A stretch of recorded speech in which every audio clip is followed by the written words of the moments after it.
আমাদের তো মুসলিমদের তো দুটো ঈদ নাকি, একটা কুরবানি ঈদ আমাদের ভাষায়, আর একটা রোজার ঈদ। হিন্দুরা পালন করে প্রায় 12-13টা বছরে, ওদের একটা ধর্মীয় অনুষ্ঠান তারা পালন করে। আমরা মুসলিমরা কেন পিছিয়ে থাকবো? আমরা ডুপ্লিকেট অনেকগুলো উৎসব বানিয়ে নিয়েছি। তার মানে একটা এই প্রাতিষ্ঠানিক ভাবে আমরা যে জলসাগুলো করি এগুলো মনে হয় একটা ঈদের মতো দিন, ভাই হয় কি হয় না কথা বলেন? তারপরে তো নবীজির জন্মদিবস আছেই, ওটা তো ফ্রি। তাই মনে রাখবেন এই কথাগুলো, আপনাকে রাগানোর উদ্দেশ্যে বলছি না। ধর্মটা খুব স্পর্শকাতর বিষয়, খুবই স্পর্শকাতর বিষয়। তাই এইখান থেকে ইলম অর্জন করার আগে আপনাকে তথ্যগুলো দেখতে হবে। যে কথাগুলো বলছি আমার কথার 5 পয়সা মূল্য নেই যতক্ষণ না আপনি নিজে একটু চেক করে দেখছেন যে কথার মধ্যে সন্দেহ আছে। আপনাকে চেক করতে হবে, চেক করে দেখেন যে কথাটা সঠিক বললাম না বললাম না, তারপরে গ্রহণ করবেন। ফাযাক্কির ইন্নামা আনতা মুযাক্কির লাস্তা আলাইহিম বিমুসাইতির। আমাদের কাজ শুধু ধর্ম প্রচার করা, আমাদেরকে আল্লাহ দারোগা রূপে পাঠায় নাই। সূরা গাশিয়া সূরা নম্বর 88 আয়াত নম্বর 20 এবং 21। কথা কি বুঝতে পারছেন? আজকে যে বিষয়ে আলোচনা করব, আলোচ্য বিষয় সালাত। কি বললাম? সালাত মানে কি? নামাজ। কোথায় বাড়ি আপনাদের? জি, বাংলাদেশ। আমার তো মনে হলো উত্তর শুনে যে আপনাদের বাড়ি যে ইরাকে, কারণ নামাজ হচ্ছে ফার্সি ভাষা। কোন ভাষা? সালাত হচ্ছে আরবি ভাষা। সালাত হচ্ছে কি ভাষা? আরবি ভাষা। আর নামাজ হচ্ছে কি ভাষা? ফার্সি ভাষা। অথচ আমরা সালাত বলতে নামাজকে বুঝি। এটা একদম ভুল, এমনটা বলছি না। তবে সালাত বলা প্র্যাকটিসটা আমাদের মুসলিম সমাজে আনা উচিত, কারণ এটা আল্লাহ সুবহানাহু ওয়া তাআলা এই ভাষাতে কোরআনে আয়াত নাজিল করেছেন। আল্লাহর নবী এটাই বলেছেন। তাই সালাতকে সালাত বলেন। আমি আলোচনার সুবিধার্থে কখনো কখনো সালাত বলবো, কখনো কখনো নামাজ বলবো। কথা বুঝতে পারছেন? দুটোই ব্যবহার করব, আর আপনারা পরিবর্তন করতে থাকেন। কামিসুল মুহিত 1681 নম্বর পৃষ্ঠায় আরবি টু উর্দু ডিকশনারি সালাতের অর্থ করা হয়েছে 3টা। কয়টা? 3টা। 1 দোয়া। কি বললাম? দোয়া। 2 ক্ষমা। 3 আল্লাহর পক্ষ থেকে রহমত। কয়টা বললাম? 3টা। 1 দোয়া, 2 ক্ষমা, 3 হচ্ছে রহমত। আমাদের সমাজে দোয়া নিয়ে মারামারি আছে না নাই? দোয়া নিয়ে খুব বেশি মারামারি আছে।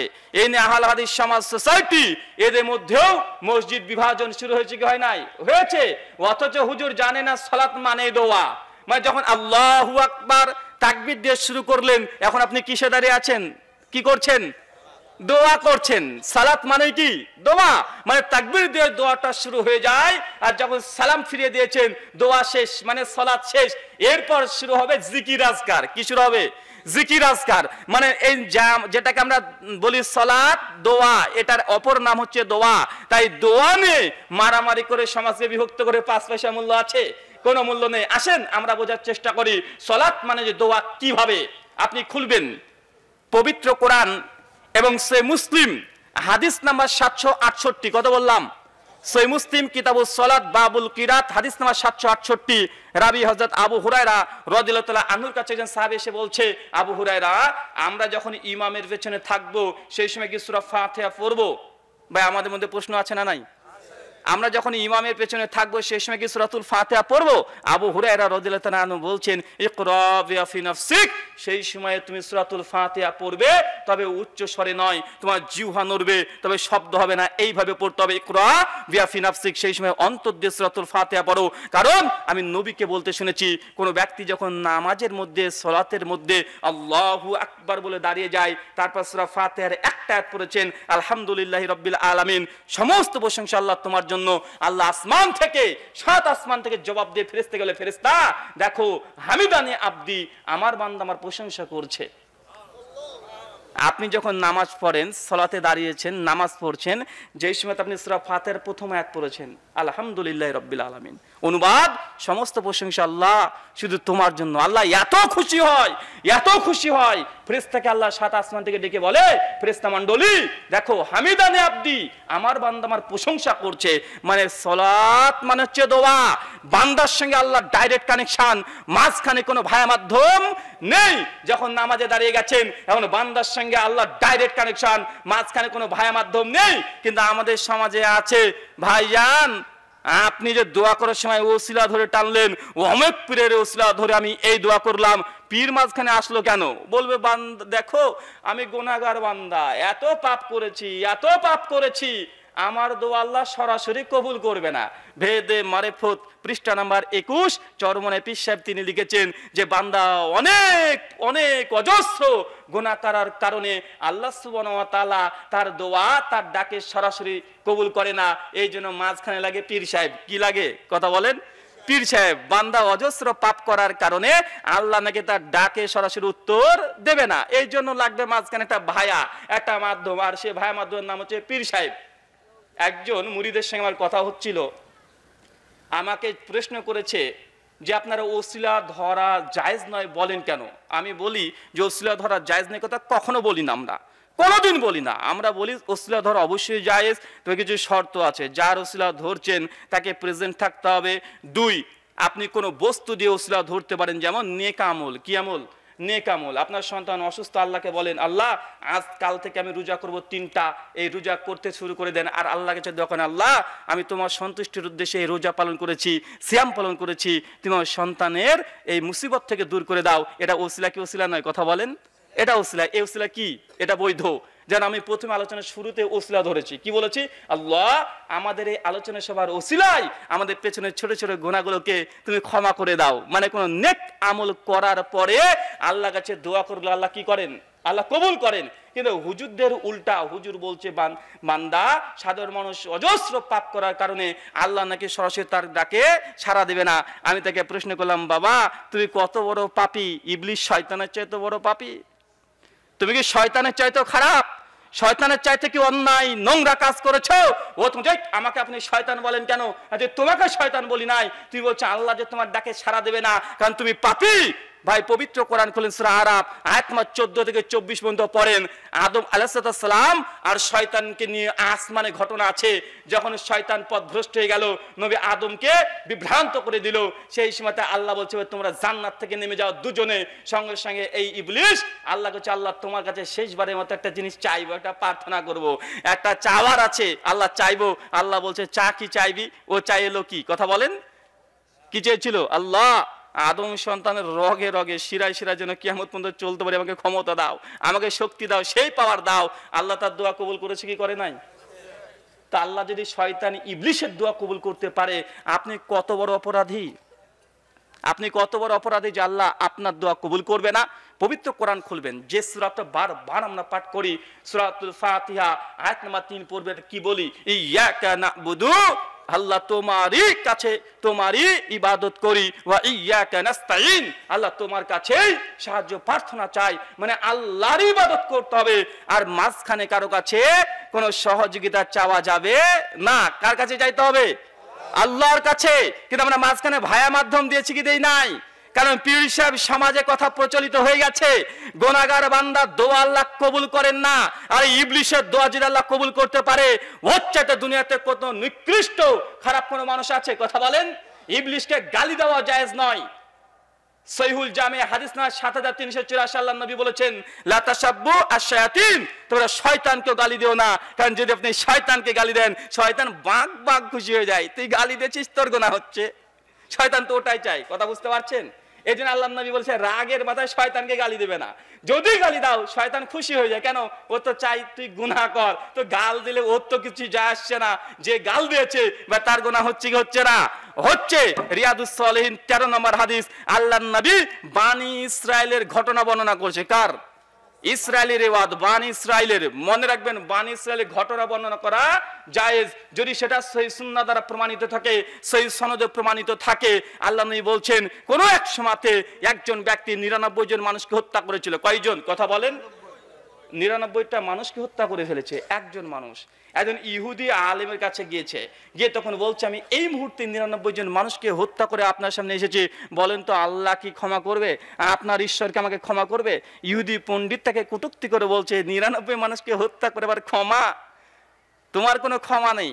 যখন এই কথা বলেছে ওই তখন ব্যক্তি বলছে বেটা আমার যদি ক্ষমা নাই থাকে তোর বেঁচে থেকে লাভ কি? ওর তরবারি দিয়ে ওর গর্দনটাকে উড়িয়ে দিয়েছে, ও শিরচ্ছেদ করে দিয়েছে। সঙ্গে সঙ্গে তাকে মেরে দিয়ে চলে যাচ্ছে। আর একটা জায়গায় দেখছে একজন ব্যক্তি, বুজুর্গ ব্যক্তি বসে আছে, তাকে গিয়ে বলছে এই মুহূর্তে আমি সেঞ্চুরি করেছি, মানে 100 জন মানুষকে মেরে দিয়েছি। একদম শিরচ্ছেদ করে দিয়েছি, আমার কি কোনো ক্ষমা আছে? ওই ব্যক্তির সঙ্গে সঙ্গে বলছে তোমার ক্ষমা নেই মানে? অবশ্যই আল্লাহ সুবহানাহু ওয়া তাআলা গাফুরুর রহিম, আল্লাহ সুবহানাহু ওয়া তাআলা ক্ষমা করতে পছন্দ করে, আল্লাহ ক্ষমাকেই ভালোবাসে, আল্লাহ সুবহানাহু ওয়া তাআলা অবশ্যই তোমাকে ক্ষমা করতে পারে, তবে কিছু শর্ত আছে। ওই ব্যক্তিকে সঙ্গে সঙ্গে ওই পণ্ডিত আলেম ব্যক্তি বলছে খবরদার তুমি তোমার দেশে আর ফিরে যাবে না, ওটা খুব খারাপ জায়গা, খবরদার ওই জায়গাতে আর ফিরে যাবে না। ওই যে দেখছো দূরে দেখছো ওই জায়গাতে কিছু মানুষ আছে যারা ইবাদত বান্দেগি করছে, তাদের কাছে চলে যাও, ওইখানে তুমি থেকে যাও, খবরদার তোমার গ্রামে তুমি আর ফিরে যাবে না। যখন এই কথা বলেছে ওই ব্যক্তি সঙ্গে সঙ্গে চলতে শুরু করেছে, রাস্তা দিয়ে চলতে শুরু করেছে, হাঁটতে হাঁটতে চলে যাচ্ছে, মালিকুল মত উপস্থিত, মানে আপনার ভাষায় আজরাইল। কে বলেন তো ভাই? মৃত্যুর ফেরেশতা আজরাইল, সে দাঁড়িয়ে পড়েছে, এসে তাকে রুহটাকে কবজ করে চলে গেছে, মানে মৃত্যু পথের মধ্যে কি হয়েছে? মৃত্যু হয়ে গেছে, তার জীবনটাকে নিয়ে চলে গেছে। একটু পরে দুজন ফেরেশতা আবার নেমেছে, একজন হচ্ছে রহমতের ফেরেশতা আর একজন হচ্ছে আযাবের ফেরেশতা, মানে আপনার ভাষায় একজন জান্নাতের ফেরেশতা আর একজন জাহান্নামের ফেরেশতা। জান্নাতের ফেরেশতা তার রূহটাকে নিয়ে চলে যাওয়ার চেষ্টা করছে যে একে আমি এখন জান্নাতে নিয়ে যাব, সঙ্গে সঙ্গে আযাবের ফেরেশতা জাহান্নামের ফেরেশতা বলছে না, এই ব্যক্তিকে জান্নাত কি করে নিয়ে যাও? ব্যক্তি তো 100 জন মানুষকে হত্যা করেছে, এই ব্যক্তি জান্নাত কিভাবে যাবে? কোনো তো নেকি করেনি, তার আমল নামাতে কোনো নেকি নেই, অতএব একে জাহান্নামে নিয়ে যাব। যখন তাদের মধ্যে বাকবিতণ্ড শুরু হয়ে গেছে, বিতর্ক লেগে গেছে, আল্লাহ তৃতীয় পক্ষ পাঠাচ্ছে আরেকজন ফেরেশতা। কথা কি আপনারা বুঝতে পারছেন? 3 নম্বর ফেরেশতা এসেছে, এসে তখন সমাধান করছে, বলছে এই ব্যক্তি ওই তওবা করার পরে ভালোর দিকে কতটা এসেছে। কি বললাম বলেন তো ভাই? তওবা করার স্থান থেকে ভালো দিকে কতটা হেঁটেছে এটাকে মাপো। যদি ভালোই বেশি হেঁটে ফেলে তাহলে সে জান্নাতে যাবে, আর দেখাচ্ছে না কম আছে, একটু হলেও কম আছে, তাকে জাহান্নামে নিয়ে যেতে হবে। সঙ্গে সঙ্গে তার এই মাপামাপি চলছে। মুসনাদে আহমদে বর্ণনা সনদ দুর্বলতা আছে, তারপরে বলা হচ্ছে ওই ব্যক্তি একদম ভালোতে 1 বিঘত চলেছে, এটুক সে মুসলিমে বর্ণনা, আর ছেঁচড়িয়ে গেছে, বুক ছেঁচড়িয়ে গেছে আহমদের বর্ণনা। এই কথা বলার পরে সঙ্গে সঙ্গে ভালো ফেরেশতা, মানে যে জান্নাতের ফেরেশতা, তার রূহটাকে জান্নাতে নিয়ে চলে যাচ্ছে। কথা কি আমার বুঝতে পারলেন? ঘটনা কি হলো? ওই ব্যক্তি শুধু তওবা করেছে, একটাও নেকি করেনি, করেছে শুধু তওবা করে হাঁটতে শুরু করেছে। তওবার ঘটনা বর্ণনা আসেনি, শুধুমাত্র অনুতপ্ত হয়েছে অন্তর দিয়ে, হ্যাঁ আমি ভালো হয়ে যাব, মানে তওবা করেনি, শরীয়তের দৃষ্টিকোণ থেকে তওবা করেনি, শুধু বলেছে আমি ভালো হয়ে যাব, আর খারাপ কাজ করব না, ভালো রাস্তায় হাঁটতে শুরু করেছে। 1 ধাপ 1 বিঘত ভালোর দিকে হেঁটে চলে গেছে। ওই ব্যক্তিকে আল্লাহ কিসে দিচ্ছে? ওই ব্যক্তিকে জান্নাত দিচ্ছে। ভাই বলুন তো, আপনি কি এই লোকটার চাইতেও বড় অপরাধী, এর চাইতেও পাপিষ্ট? আপনি 100 মানুষকে হত্যা করেছেন, কথা বলেন, 100 মানুষকে হত্যা করেছেন, আপনি তো করেননি। তো আপনি যে বলছেন, আপনি যে মনে করছেন যে না আল্লাহ আমার দোয়া কবুল করবে না, পীর ধরাই লাগবে যে ইয়াকা না'বুদু ওয়া ইয়াকা নাস্তাইন, আল্লাহ তোমারই ইবাদত করি, তোমার কাছেই সাহায্য প্রার্থনা চাই। যখনই পীরের ওসিলা ধরে মাঝখানে এই আয়াতের সঙ্গে বিরোধী আসছে গেছে না, কথা বলেন, আসছে, এই আয়াতের সঙ্গে বিরোধী আসছে। সালাত এমন একটি ইবাদত যেটার মাধ্যমে বান্দার সঙ্গে আল্লাহর ডাইরেক্ট কানেকশন, মাঝখানে কোনো ভাই মাধ্যম নাই। সালাত দ্বিতীয় অর্থ ক্ষমা। কি বললাম? ক্ষমা। কিভাবে? সহিহ মুসলিম কিতাবুত তাহারাত হাদিস নাম্বার 1800, আবু হুরায়রা রাদিয়াল্লাহু তাআলা আনহু আল্লাহর নবীকে গিয়ে জিজ্ঞাসা করছে, আল্লাহর নবী আপনি আমাকে ওযু সম্পর্কে বলুন। কি সম্পর্কে? ওযু সম্পর্কে। যখন ওযু সম্পর্কে জানতে চেয়েছে আল্লাহর নবী তখন বলছে, বান্দা যখন ওযুর পাত্রের পানি থেকে তার হাতটাকে ধৌত করে, এই হাত ধৌত করার সময়তে তার হাত দ্বারা যত গুনাহ, যত অন্যায় পাপ করেছে, তার সমস্ত পাপ এই ওযুর পানি দিয়ে আল্লাহ সব ধৌত করে ঝরিয়ে পরিষ্কার করে দেয়। আমরা তো বাঙালি, আমরা কি বাঙালি, আর আমরা তো আরবির পণ্ডিত, তাই তো? আমরা তো আরবি ভাষার পণ্ডিত না ভাই? আরবি ভাষার প্রচন্ড পণ্ডিত। এটা বোঝা যায় জুম্মার দিনে। কোন দিনে? জুমার দিনে হুজুর দাঁড়িয়ে আরবিতে খুতবা দিয়ে চলে যাচ্ছে, আর বক্তা বুঝতে পারছে, বক্তা যেহেতু বলছে আরবিতে বক্তৃতা দিচ্ছে হুজুরে, আর যারা মুসল্লি আছে তারাও খুব বুঝে, একদম বুঝতে বুঝতে বুঝতে বুঝতে ফানা ফিল্লা হয়ে ঘুম চলে আসে না নাই, কথা বলেন? মানে আরবি খুতবার ফজিলত একটা এটাই যে মুসল্লিরা কি করে? ঘুমায়, মানে একদম বক্তৃতা মানে ঢুকে যায়, তাদের ঘুমও চলে আসে। ভাই আপনার কাছে আরো একটি প্রশ্ন, ভাই বলুন তো, যখন কোনো মানুষ অজুরত অবস্থায় ঘুমিয়ে যায়, ঘুমিয়ে গেলে তার অজু থাকবে? আর অজু যদি তার ছুটে যায় ঘুমের কারণে, ভাই বলুন তো তার জুমার নামাজটা হয়? বেচারা সপ্তাহে একদিন এসছে জুমা নামাজ পড়তে, তারপরে ঘুমের কারণে বেটা জুমাটাও হয় না, বা আছে না নাই কথা বলেন। আর আমরা তো বাঙালি খুব পণ্ডিত, এই জন্য হুজুর আরবি খুতবা দেয়। যদি বলা হয় বাংলাতে একটু খুতবা দেন, চলবে না কেন, এই কারণ ওই কারণ এই কারণ, আছে না নাই? আছে। মনে রাখবেন, সলাতের দ্বিতীয় অর্থ হচ্ছে ক্ষমা। আল্লাহ সুবহানাহু ওয়া তাআলা একটা মাধ্যম বানিয়ে দিয়েছে। বান্দা যখন অজুর পানি দিয়ে হাত ধোয়, তার হাত দ্বারা যত অন্যায় পাপ করেছে, গুনাহ করেছে, গুনাহ সাগীরা ছোট ছোট পাপ করেছে, সমস্ত পাপ আল্লাহ সুবহানাহু ওয়া তাআলা অজুর পানি দিয়ে ধৌত করে দেয়। বা বলেন তো আমরা হাত দিয়ে পাপ করি কি করি না? আমরা হাত দিয়ে পাপ করি। মনে রাখবেন, গোটা বিশ্ব জগতে সবচেয়ে বড় বড় কোনো পাপ এখনকার যুগে যদি হয়ে থাকে, সেটা হাতের দ্বারা। কিসের দ্বারা? হাতের দ্বারা। কারণ আপনার পকেটে একটা শয়তান থাকে, আমার পকেটেও শয়তান আছে। এই দেখেন, এটার নাম কি? এটার নাম ইবলিশ। সে বুখারী মুসলিমের হাদিস, আল্লাহ নবী বলছেন প্রত্যেকটা ব্যক্তির সঙ্গে একটা করে ইবলিশ, জিন শয়তান থাকে। কি থাকে? একটা জিন শয়তান থাকে। সাহাবীরা জিজ্ঞেস করছে, আল্লাহর নবী আপনার সঙ্গে থাকে? আল্লাহ নবী বলছে, জি আমার সঙ্গে থাকে, তবে ওকে দাওয়াত দিয়ে মুসলিম বানিয়ে নিয়েছি। আল্লাহ নবী বলছে যে জিন শয়তানটা থাকতো, খারাপ শয়তান, ওকে আল্লাহ নবী দাওয়াত দিয়ে দিয়ে তাকে মুসলিম বানিয়ে নিয়েছে। ভাই, এটা আমাদের কাছে যেটা আছে, এটা শয়তান কি শয়তান না? এটা এক নম্বর শয়তান। কারণ বিশ্ব জগতে এমন কোনো পাপ নেই যে এটার মাধ্যমে করা যায় না। এই শয়তানটাকে আগে আপনাকে মুসলিম বানাতে হবে, নচেত আপনি যতই ইবাদত করেন না কেন, এই শয়তান আপনার সঙ্গে থাকার কারণে সমস্ত ইবাদতকে ধ্বংস করে দিতে পারে কি পারে না? পারে। এই শয়তানের অনেকগুলো কাজ আছে। যদি মনে করেন সুদ খাবো, এই শয়তান দিয়ে এখন সুদ খাওয়া হয়। ওই যে শেয়ার মার্কেটিং এর বিভিন্ন রকম আছে, নেটওয়ার্কিং অনেকগুলো বিজনেস আছে। আপনি ওর মধ্যে থেকে ইনভেস্ট করছেন, মোবাইল নিয়ে বসে আছেন, ল্যাপটপ নিয়ে বসে আছেন, বাড়িতেই আছেন, বা ইন্টারেস্ট ঢুকছে কি ঢুকছে না? কথা বলেন। মানে এই মোবাইল দিয়ে এখন সুদ খাওয়া যায়? যায় কি যায় না? এই মোবাইল দিয়ে সুদ খাওয়া যায়। এই মোবাইল দিয়ে ঘুষ দেওয়া হয়। এখন টেবিলের তললে টাকা দেয় না, তোমার বিকাশ নাম্বারটা বলো, বিকাশ নাম্বার দিয়ে দিয়েছে, বলে টুক করে মেরে দিয়েছে, বা আছে না নাই? কথা বলেন। এর মাধ্যম দিয়ে জেনা করা যায়। কোথাকার কোন মেয়ে কোথায় আছে বাংলাদেশে, কে আছে ইংল্যান্ডে, গার্লফ্রেন্ড বয়ফ্রেন্ড। আজকে 14 ফেব্রুয়ারি লক্ষ কোটি যুবক আজকে রাত্রিতে এই মোবাইলের মাধ্যমে জেনা করবে, ভিডিও কল লাগিয়ে দিবে, সারা রাত যা ইচ্ছা তাই করবে, বা হয় কি হয় না? কথা বলেন। নগ্নতা মোবাইলের মধ্যে থেকে দেখছেন, বিভিন্ন রকমের পর্নোগ্রাফি সাইট মোবাইলের মধ্যে দেখছেন, মেসেঞ্জিং করছেন, চ্যাট করছেন, গল্প করছেন। এই মোবাইল দ্বারা গোটা বিশ্ব জগতে যত রকমের অন্যায় অপরাধ সবগুলো এর মধ্যে হয়। তাই এই মোবাইলটাকে আগে মুসলিম বানাতে হবে। কি বানাতে হবে? মুসলিম বানাতে পারবেন? মোবাইলটাকে মুসলিম বানানো যায়? যায়। করতে হবে কি? আজকে আলোচনা শোনার শেষেই আপনার প্রথম কাজ, যতগুলো ইউটিউব চ্যানেল আছে, পর্নোগ্রাফির সাইট আছে, সবগুলোকে আনলাইক করে দিতে হবে, ব্লক করে দিতে হবে। 2, যেসব মেয়েদের সঙ্গে আপনার ফ্রেন্ডশিপ আছে, ফলোয়ার আছেন, সঙ্গে সঙ্গে সেই মেয়েগুলো যদি একটু বিপদগ্রস্ত দেখেন, একটু উল্টাপাল্টা দেখছেন, তাদেরকে আনফ্রেন্ড করে ব্লক মারতে হবে। কথা আমার দন্তনা বাদ দিয়েছেন, ওকে দিনও বাদ দিয়েছেন, এ দুটো বাদ দিলে হবে না। মানে ফেসবুকে মেয়েদের সঙ্গে আপনার ফ্রেন্ডশিপ থাকতে পারে, তবে সাবধান, সতর্ক। কোনো মেয়ের ফেসবুকে যতই ভালো কোরআনের আয়াত দিক না কেন, যতই হাদিস শেয়ার করুক না কেন, লাভ রিয়াক্ট দিবেন না। শয়তান ওখান থেকে রাস্তা খুঁজে নেবে। কথা বুঝতে পারছেন? মেয়েদেরও বলবো, ছেলেরা যতই ভালো কোনো কিছু পোস্ট করুক না কেন, লাভ রিয়াক্ট দিও না, এমনি একটা লাইক দিতে পারো, এর চাইতে বেশি না। কারণ যখন একটা লাভ রিয়াক্ট দিয়ে দিবে, বারবার ওটাকে খুঁজে বেড়াবে, কে এটা, বা হয় কি হয় না? কথা বলেন।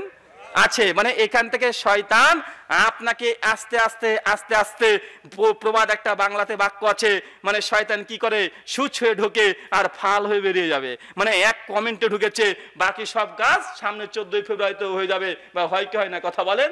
হয়। তাই সাবধান, ফেসবুক ব্যবহার করার আগেও এই সতর্কগুলোকে আপনাকে ব্যবহার করতে হবে।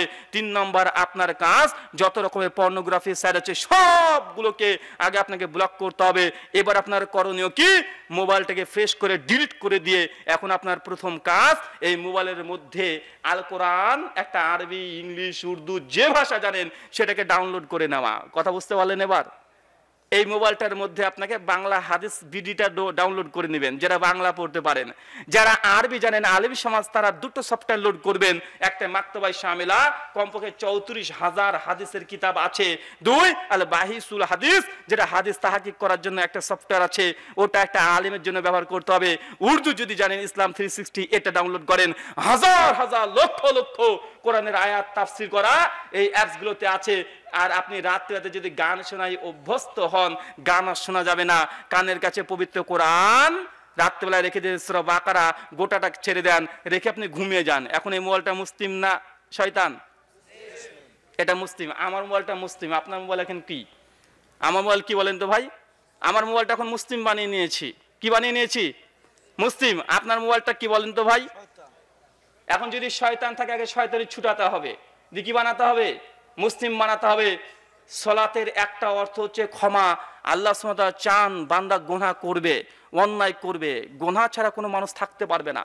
কারণ আল্লাহ নবী বলেছে কুল্লু বানি আদম খাত্তাউন, প্রত্যেক আদম সন্তান তার গুনাহ পাপ নিঃসন্দেহে করবে। যত বড় আল্লাহর ওলি হোক না কেন, আপনি মনে করতে পারেন আপনার আল্লাহর ওলি, আপনার পীর সাহেব কোনো পাপ করে না, কোনো গুনাহ করেনি, খতা করেনি, জেনে রাখবেন এমন যে দাবি হয়, তাহলে আপনার ওটা পীর না, ওটা পাকা টাটকা শয়তান। কারণ আল্লাহ নবী বলেছে প্রত্যেক আদম সন্তান সে গুনাহ করবে, পাপ করবে। আর আপনি মনে করছেন আপনার পীর নাকি কোনো গুনাহ করেনি। কি করতো? এত বড় বুজুর্গ ব্যক্তি জায়নামাজে দাঁড়াতো, একদম আলিফ লাইলার মতো উঠতে উঠতে চলে যেত, মক্কাতে নামাজ পড়ে চলে আসে। ভাই গল্প আছে না নাই? হুজুরে বলে কি বলে না, বাঘের সঙ্গে লড়াই করে, সিংহের সঙ্গে লড়াই করে, বেগুন গাছের মধ্যে চলে যায়, কত কি যে বলে, যা ইচ্ছা তাই বলে। বা আছে না নাই? কথা বলেন। আল্লাহ নবী তারপরে বলছে বান্দা যখন ওযু করার পরে তার মুখমণ্ডলটাকে যখন ধৌত করে, মুখ দ্বারা, চোখ দ্বারা, নাক দ্বারা, কান দ্বারা যত অন্যায় করেছে, মুখ দ্বারা গালি করেছে, মুখ দিয়ে আপনি কারো গীবত করেছেন, কান দিয়ে কারো গীবত শুনেছেন, অশ্লীল গান শুনেছেন, চোখ দিয়ে খারাপ কোনো দৃশ্য দেখেছেন, আল্লাহ নবী বলছে মানুষ যত অন্যায় করেছে সঙ্গে সঙ্গে মুখের এই মুখ থেকে ওযুর পানির মাধ্যমে দাড়ির ফাঁক দিয়ে সমস্ত গুনাহগুলোকে আল্লাহ সুবহানাহু ওয়া তাআলা কি করে দেন? ঝরিয়ে দেন, একদমই শেষ করে দেন। শেষ অংশ আল্লাহ নবী বলছেন যখন মানুষ রুকু করে, সেই সময় রুকু করার পূর্বে তার সমস্ত শরীরের থেকে যত পাপ আছে এই কাঁধ অথবা মাথা বন্ধ রেখে দেওয়া হয়। যখন সিজদা করে প্রত্যেক সিজদাতে তার গুনাহগুলোকে আল্লাহ ঝরিয়ে দেন। আমরা তো বাঙালি, আমরা তো বুঝি না। নামাজ পড়ছি, আল্লাহু আকবার, নামাজ চলছে, 10 সেকেন্ড 12 সেকেন্ড নামাজে আছেন, তারপরে কোথায় গিয়েছেন? দোকানে ব্যবসা করছেন। যুবক আছে, কোথায় চলে গেছে? কালকে আজ তো 14 ফেব্রুয়ারি, একটু গার্লফ্রেন্ডের সঙ্গে দেখা করে চলে এসেছে, নামাজে কিন্তু আছে। মানে 10 সেকেন্ড 12 সেকেন্ড নামাজে থাকার পরে মনটা উদাসীন হয় কি হয় না? কথা বলেন। হয়। কেন বলেন তো? মূল কারণ হচ্ছে এটা, মানে নামাজে কি পড়ি আর কেনই বা পড়ি, কেনই বা করছি, এটা নিজেরাই জানি না। যদি আপনি সালাতের মধ্যে প্রত্যেকটা কোরআনের আয়াত কমপক্ষে যেগুলো প্রতিদিন পাঠ করেন, সেগুলো যদি অর্থটা জানা থাকতো, বা বলুন তো আপনার মনটা এত তাড়াতাড়ি অন্য জায়গায় পালিয়ে যেত?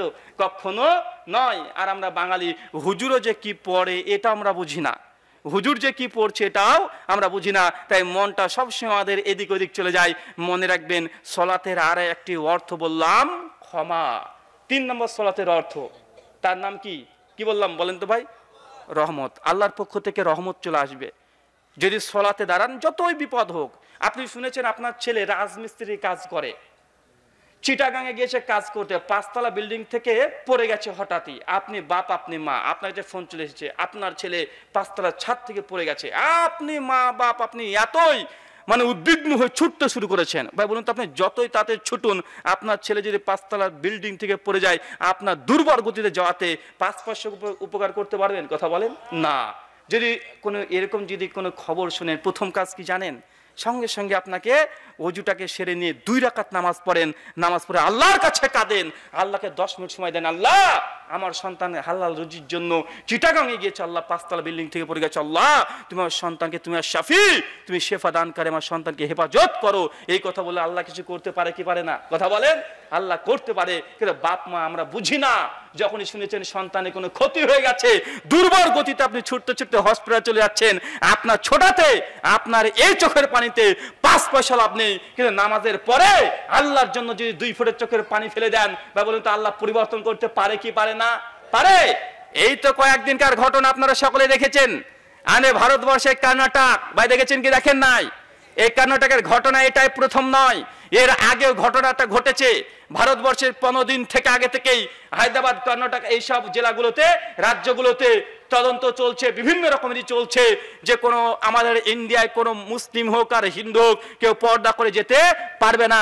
আপনারা তো ওই ঘটনা শুধুমাত্র দেখেছেন, মুস্কানের ঘটনা গোটা দেশব্যাপী আন্তর্জাতিক নিউজ হয়ে গেছে, যে সে যখন গিয়েছিল তার ইউনিভার্সিটিতে বেশ কিছু 50-60 জন গেরুয়া হিন্দুত্ববাদী, কঠোর হিন্দুত্ববাদী এই গেরুয়া সন্ত্রাসীরা তারা সরাসরি তার সামনে জয় শ্রীরাম করে চিৎকার মেরেছিল। কিন্তু ওই মুস্কান শুধুমাত্র 1 বার, 3 বার, 4 বার, 5 বার, 6 বার শুধুমাত্র বলেছিল আল্লাহু আকবার। বাবুদের সব উল্টা পাল্টা হয়েছে, কি হয় নাই? মাত্র 6 বার বলেছে। একটা মেয়ে 6 বার আল্লাহর নাম নিয়েছে, বাতিল ঈশ্বরের নাম নিচ্ছে তারা, আর সত্য ঈশ্বরের নামের বরত্ব ঘোষণা করে সবকিছু উল্টে দিয়ে গোটা ভারতবর্ষ নয় গোটা পৃথিবীকে একদম উল্টো পাল্টা করেছে, কি করে নাই? করেছে। মেয়েটিকে আমরা অনেকদিন আগে আমরা ধন্যবাদ দিয়েছি, আমরা বলেছি আল্লাহ তার এই ইমানি জজবা মৃত্যু পর্যন্ত যেন থাকে, আল্লাহ কবুল করে নাও। চলো বলি আল্লাহুম্মা আমিন।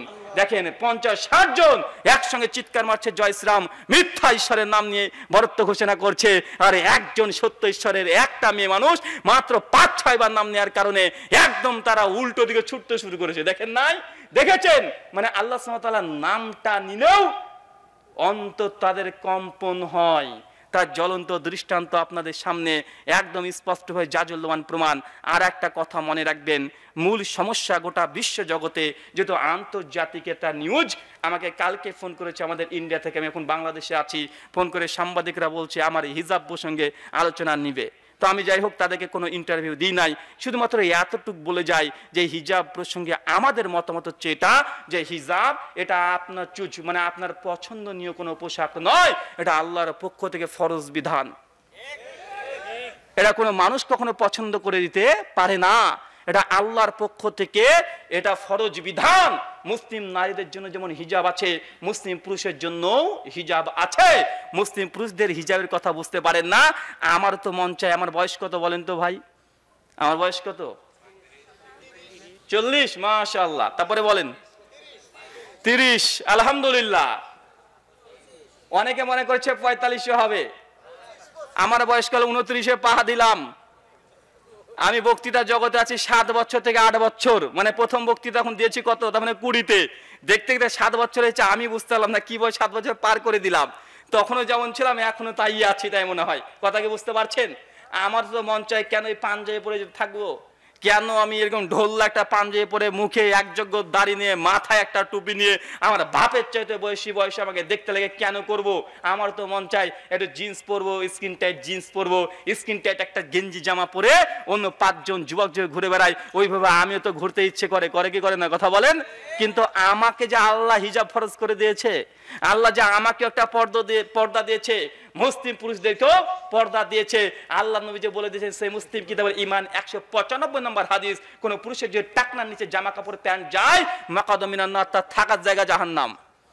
এটা পুরুষের ড্রেস কোড। পুরুষ যদি মানুষ আপনি হন, আপনার টাকনার উপরে কাপড় পরতে হবে, যত বড় ব্যারিস্টার হন না কেন, যে জায়গাতে আপনি থাকেন না কেন, যে চাকরি করেন না কেন, যদি আপনি পুরুষ মানুষ হয়ে থাকেন, ছেলে মানুষ হয়ে থাকেন, এটা আল্লাহর পক্ষ থেকে আপনার উপরে বিধান ফরজ করে দিয়েছে।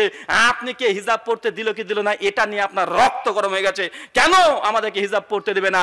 অথচ আপনি মুসলমানের বাচ্চা, আপনি যে পুরুষ মানুষ, আপনার টাকনা নিচে এখনো কাপড় আছে, ও আবার হিজাব নিয়ে ও প্রধান বক্তা। আছে না নাই? কথা বলেন। আছে। ইসলামে হিজাবটা ফরজ বিধান, নারীর জন্য যেমন আছে পুরুষের জন্য আছে। পুরুষের হিজাব ঢোলা কাপড় জামা প্যান্ট পরবে, টাইট ফিট পরবে না। 2, অমুসলিমদের কোনো সাদৃশ্যপূর্ণ কোনো পোশাক পরবে না, যেমন আপনি তিলক দিতে পারবেন না, আপনি ক্রুশ জাতীয় কোনো কিছু ঝুলাতে পারবেন না, এটা অমুসলিমদের ধর্মীয় একটা সিম্বল। কথা বুঝতে পারছেন? ক্রুশ এটা দিতে পারবেন না।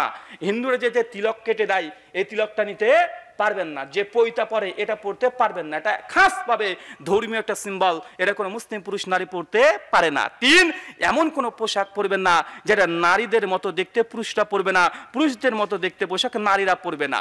মানে আপনার মেয়ে হোক, আপনার অন্য কেউ হোক, জিন্স প্যান্ট যেটা পরছে ছেলেরা, ওটা মেয়েদেরকে পরাতে পারবেন না।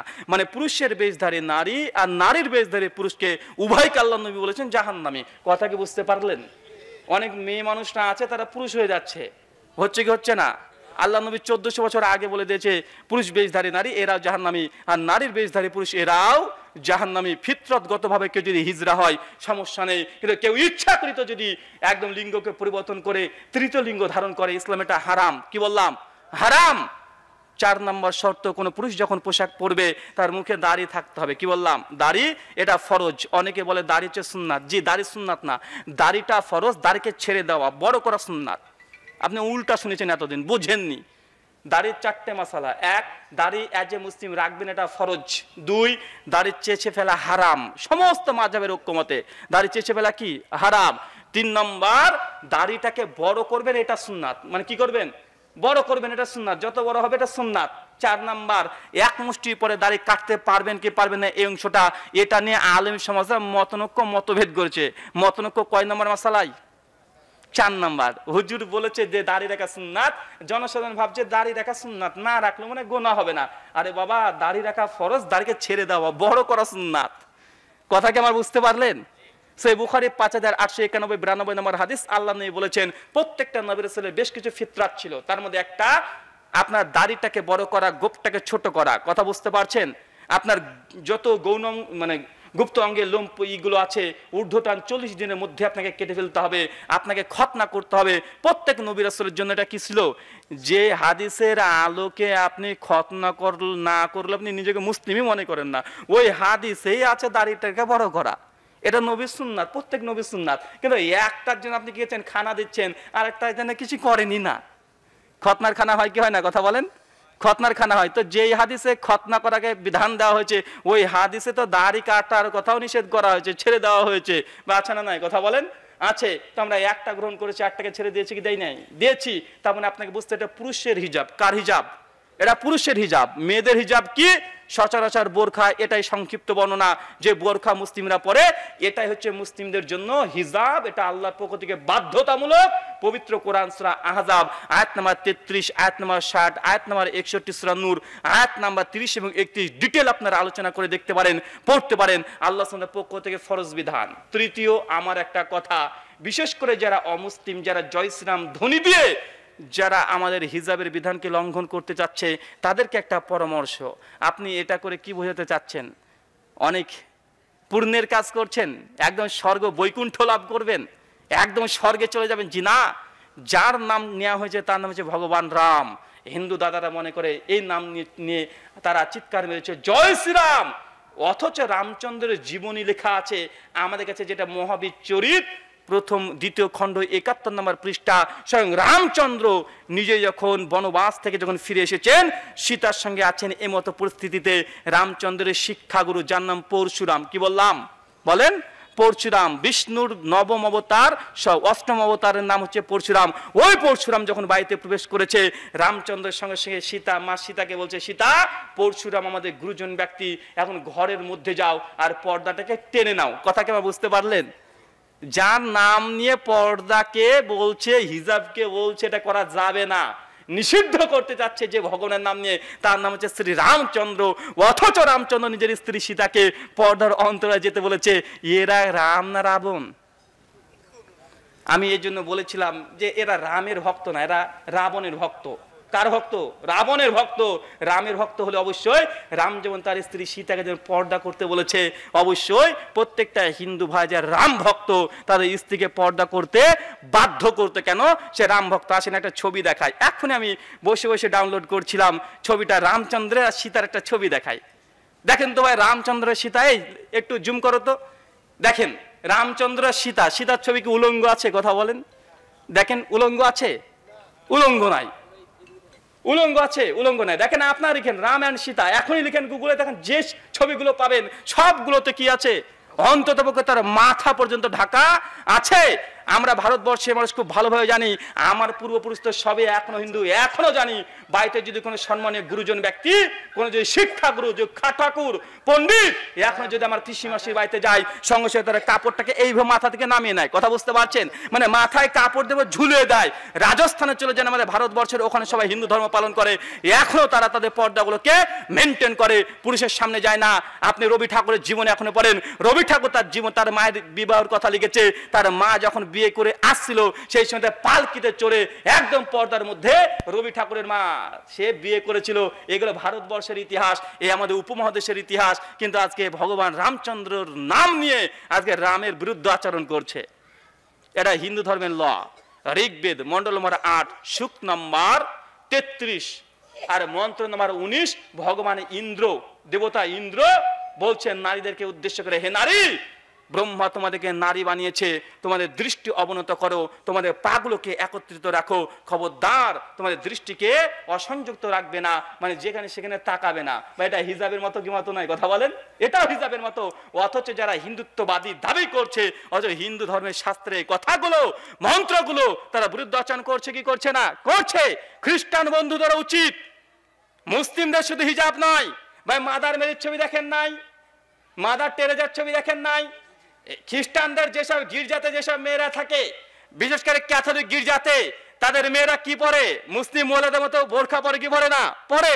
তারা শুধুমাত্র হোয়াইট সাদা কালার ড্রেসটাকে তারা ফিক্সড করে নিয়েছে, আমরা শুধু সাদা পরি না, সাদাও পরি, কালো পরি, অন্য রংটাও পরি। কিন্তু খ্রিস্টান ধর্মেও ভাই এই হিজাব পর্দা আছে না নাই? হিজাব পর্দা আছে।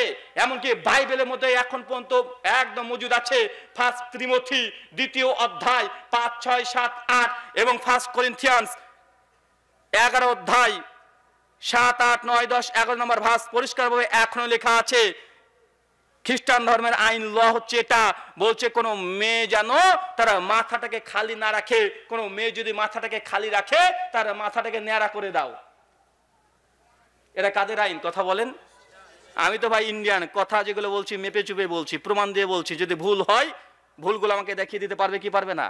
খ্রিস্টানদের বাইবেলের মধ্যে নিউ টেস্টামেন্টে এখনো মজুদ আছে, কোনো মেয়ে কোনো অলংকার পরতে পারবে না, পুরুষের সামনে অলংকার পরে যেতে পারবে না, চুলের খোপা বাঁধতে পারবে না, স্বর্ণ পড়তে পারবে না। 1 তিমোথী 2 অধ্যায় 5, 6, 7, 8, 9 পর বর্ণনা চলে এসেছে। ভাই বলুন তো এটা খ্রিস্টান ধর্মের। তাই আমাদের সমস্ত ভারতবর্ষের মানুষদেরকে আমরা এই কথা বলতে চাই যে হিজাব এটা শুধুমাত্র মুসলিমদের ড্রেস কোড নয়, এটা সমস্ত ধর্মেরই ড্রেস কোড। কথা কি বুঝতে পারছেন? আপনাকে যে কথা বলছেন, সলাত একটা অর্থ হচ্ছে কি? রহমত। যখন সলাত আদায় করবেন, যে কোনো বিপদ পড়ে যাক, যে কোনো বিপদ পড়ে যাক, শুধু আল্লাহকে স্মরণ করেন। বাতিলের বিরুদ্ধে আল্লাহর নাম নিলেও যারা কুফফার আছে তারা অবশ্যই তাদের অন্তর ভীত সন্ত্রস্ত হয়ে যাবে। এর দৃষ্টান্ত একাধিক কোরআন হাদিসে আছে। সহিহ বুখারী খুলেন 2217 নম্বর হাদিস, 2217 নম্বর হাদিস। আল্লাহ নবী বলছেন 3 জন সন্তান পৃথিবীতে এমন জন্মগ্রহণ করেছিল যারা মায়ের কোল থেকে কথা বলেছিল। কোথা থেকে? মায়ের কোল থেকে কথা বলেছিল।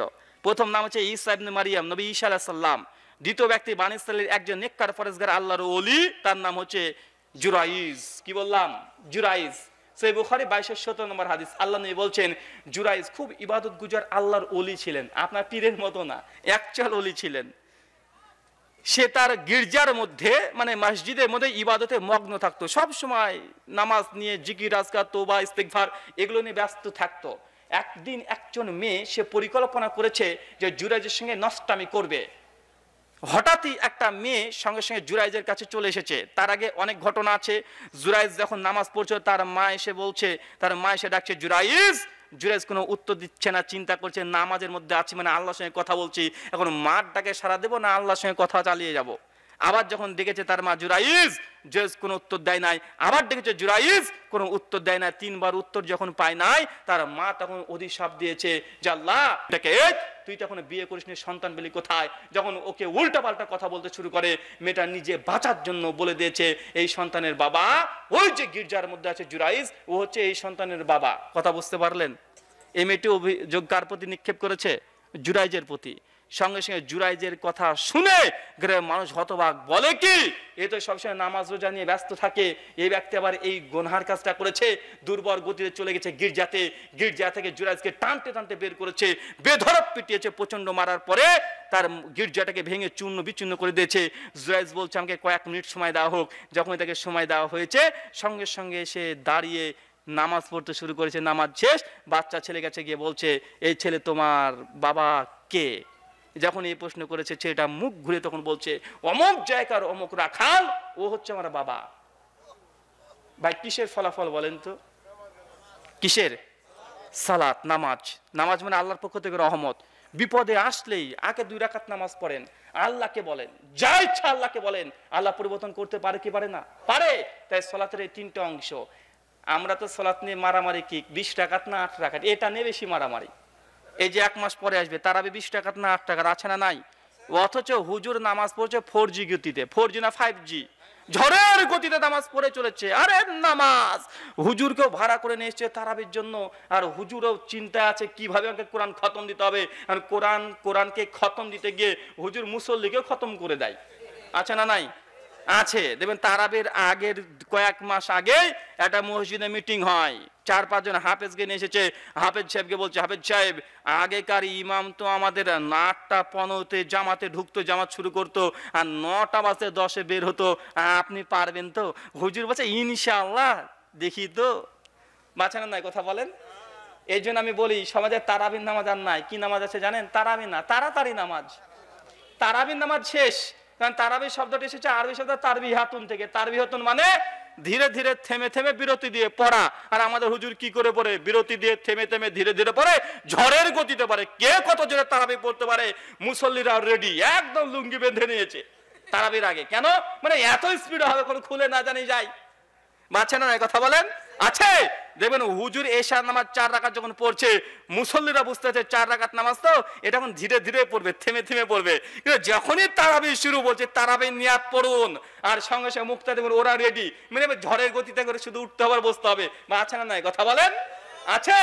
একদম এত জোরে পড়ছে, অনেক চাষাদেরকে লক্ষ্য করলে দেখা যায় যে চাষা রুকুই কমপ্লিট হয়নি, ইমাম সাহেব সিজদা 2বার উঠে দাঁড়িয়ে পড়েছে। আছে না নাই? আপনার সূরা ফাতিহা শেষ হয় নাই, কিন্তু সূরা ফাতিহা পরে অন্য একটা সূরা পড়া হয়ে গেছে।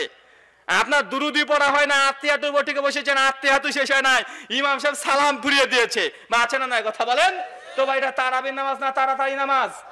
আপনি যদি ঝড়ের গতিতে 20 টাকার তারাবি, কেন আপনি 100 টাকার তারাবি পড়েন, আপনার সঙ্গে আমার কোনো সম্পর্ক নেই, কোনো ঝামেলাও নেই, সারা রাত নামাজ পড়েন, কোনো আপত্তি নেই। কিন্তু ভাই অনুরোধ, এটা তারাবির নামাজ পড়েন, তাড়াতাড়ি পড়েন না।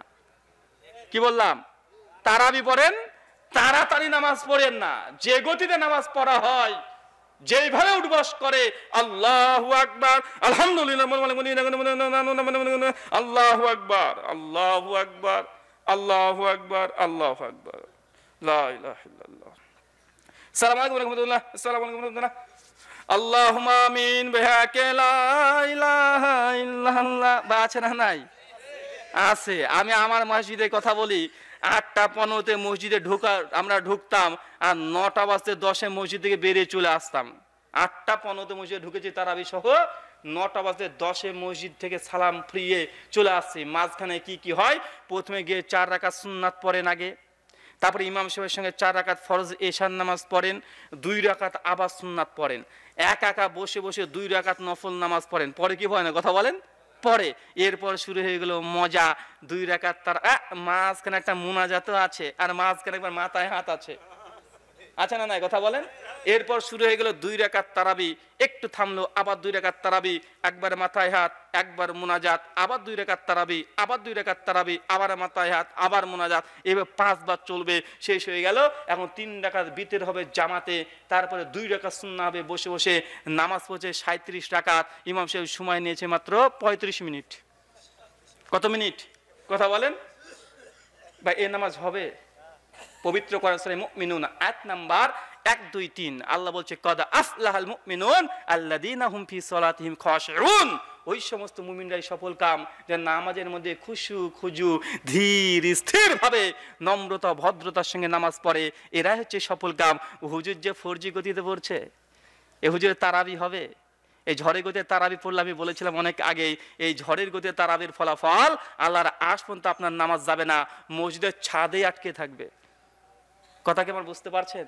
তারাবির নামাজ পড়েন, যত ইচ্ছা নামাজের আপনি ইবাদত করেন, 2 রাকাত করে সালাতুল লাইল মাসনা মাসনা 2 রাকাত করে নামাজ পড়তে থাকেন, কিন্তু ঝড়ের গতিতে পড়ার যদি পড়েন কোনো লাভ নেই। সহিহ বুখারী খুলেন 104 পৃষ্ঠা, হাদিস নাম্বার 757 এবং 755। আল্লাহ নবী মসজিদে একদিন বসে আছেন, একজন সাহাবী এসেছে, আল্লাহ নবীর সামনে মসজিদে ঢুকেছে, দিয়ে নামাজ পড়েছে, ফিরে আসছে, নবীকে সালাম দিয়েছে, আল্লাহ নবী উত্তর দিচ্ছেন, দেওয়ার পরে বলছে, যে যাও তুমি ঘুরে যাও, ফাসল্লি, তুমি নামাজ পড়ো, ফাইনা কালাম তু সল্লি, কারণ তুমি নামাজ পড়োনি। ভাই বলুন তো, সাহাবী নামাজ পড়েছে কি পড়ে নাই? আল্লাহ নবী কি বললেন? নামাজ পড়ো নাই। সাহাবী বিপদে বলে কি, নামাজ এখনই পড়লাম, নবী বলছে পড়োনি। কোনো প্রতিবাদ করেনি, আবার মসজিদে ঢুকে গেছে, আবার নামাজ পড়ছে, আবার ফিরে এসছে, আবার সালাম দিয়েছে। নবী একই কথা বলছে, যাও তুমি ফিরে যাও, ফাসল্লি, তুমি নামাজ পড়ো, ফাইন্না কালাম তো সল্লি, কারণ তুমি নামাজ পড়োনি।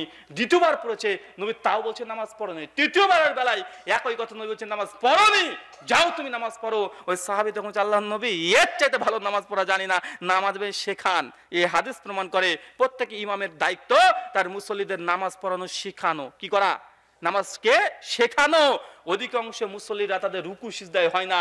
অথচ এই বুখারী হাদিস নাম্বার 528, আল্লাহ নবী বলেছে নামাজ 3 ভাগে বিভক্ত। 1, যার ওযু নাই তার নামাজ নাই। 2, যার রুকু নেই তার নামাজ নাই। 3, যার সিজদা নাই তার নামাজ নাই। ফাথুল বারীতে এই হাদিসের ব্যাখ্যাতে ইমাম হাজার আসকালানী রাহিমাহুল্লাহ আর ডিটেল আলোচনা করে বলেছে, ওই ব্যক্তির নামাজকে যে আল্লাহ নবী বলেছে তুমি নামাজই পড়োনি, সমস্যা কিসে ছিল? রুকুতে সিজদাতে, মানে খটখট করে উঠেছে আর বসেছে। বা আছে না নাই? কথা বলেন, আছে। এখন ঝড়ের গতি যদি রুকু সিজদা করেন, এই নামাজ হবে আপনার? তারাবে 20 রাকাত না 8 রাকাত, এই মাসালা অনেক পরে। আগে আপনার নামাজ হচ্ছে কি তাই দেখেন। নামাজটা অন্তত আল্লাহ কবুল করছে কি সেটা দেখেন। নামাজই যদি কবুল না হয়, ভাই 20 টাকার পরে 5 পয়সা লাভ আছে? কথা বলেন। অথচ দ্বন্দ্ব, ঝামেলা, ফিতনা এগুলো বেশি নিয়ে আছে। নামাজ কত রাকাত এটা নেই, কিভাবে পড়ছে এটার দিকে মানুষ ভ্রুক্ষেপ করছে না। আল্লাহ তুমি আমাদেরকে কথাগুলোকে বোঝার তৌফিক দান করো। সকলে পড়ি আল্লাহুম্মা আমিন। সালাত এমন একটি ইবাদত, শুধু সালাতের 3টে অর্থ বলেছি। কি বলেছি? অর্থর ব্যাখ্যা এগুলো। সালাত মানে দোয়া, সালাত মানে ক্ষমা, সালাত মানে রহমত। আসেন এই 3টে জিনিস বুঝলাম। এবার একটা মারাত্মক কঠিন কথা শুনে নেন। একটা কঠিন কথা যেটা সেই মুসলিমে হাদিস আছে, হাদিস নাম্বার 253 এবং 256। আল্লাহ নবী বলছেন, মান তারাকা সালাতা মুতাম্মাদান ফাকাদ কাফারা। যে ব্যক্তি ইচ্ছাকৃত নামাজকে ত্যাগ করে দিবে, নামাজ পড়বে না, ফাকাদ কাফারা, এই ব্যক্তিকে কাফের বলেছে। কে? আমি না নবী? কথা বলেন। আল্লাহ নবী বলছে যে ব্যক্তি নামাজ পড়লো না, এই ব্যক্তি কাফের। কেমন কাফের? এর ব্যাখ্যা আল্লাহ নবী করেছে। আল্লাহ নবী বলছেন যে ব্যক্তি নামাজকে ত্যাগ করেছে তার হাসর হবে ফেরাউনের সঙ্গে, 2 হামানের সঙ্গে, 3 কারুনের সঙ্গে, নমরুদের সঙ্গে। এদের সঙ্গে তাদের হাসর হবে। কাদের সঙ্গে বলেন? আল্লাহ নবী দুনিয়াতে বলল যে নামাজ পড়ে না সে হচ্ছে কাফের। আর আল্লাহ নবী এই ব্যক্তির হাসর হবে কার সঙ্গে? মরার পরে ফেরাউন। ফেরাউন ভালো মানুষ। আপনার ছেলে হয়েছে, আমার কাছে এনেছেন, হুজুর আমার সুন্দর ছেলে যে নাম রেখে দেন কোরআন হাদিস অনুযায়ী। আমি কোরআনটা পড়ে সূরা আম্বিয়া পড়তে পড়তে দেখছি ফেরাউনের নাম আছে, যে আমি যে ফেরাউন নাম রেখে দাও। ফেরাউন নাম রাখবেন? ফেরাউন, হামান, কারুন, নমরুদ এদের সম্পর্কে যদি না জানেন, এক কথায় 12টা পৃথিবীর সবচেয়ে খারাপ মানুষ, নিকৃষ্ট মানুষ, বদ মানুষ হচ্ছে 4 জন মানুষ। এই সঙ্গে আপনার কিয়ামতের মাঠে হাসর হবে। নবীর উম্মত হিসেবে উঠতে পারবেন না, ফেরাউনের উম্মত হিসেবে আপনাকে উঠতে হবে। যে অপরাধ চুরি করা নয়, ঘুষ খাওয়া নয়, বরং আপনি নামাজ ত্যাগ করেছেন, এটা আপনার অপরাধ। সুনান আবু দাউদ হাদিস নাম্বার 1203, সুনান নাসাই হাদিস নাম্বার 666। আল্লাহ নবী বলছেন কিয়ামতের মাঠে বান্দার প্রথম হিসাব হবে as-সালাত। কিসের বলেন তো ভাই? নামাজের। যার নামাজ ঠিক আছে তার সমস্ত কিছু আমল আল্লাহর কাছে তারপরে গ্রহণীয় হবে। আর যার নামাজ ঠিক হয় নাই, আল্লাহ সুবহানাহু ওয়া তাআলা তার কোনো আমলই গ্রহণ করবে না। তারকুস সালাহ, শেখ সালেহ আল উসাইমিন রাহিমাহুল্লাহ পৃষ্ঠা নাম্বার 7-এ তিনি লিখেছেন, এই হাদিসকে নিয়েছে।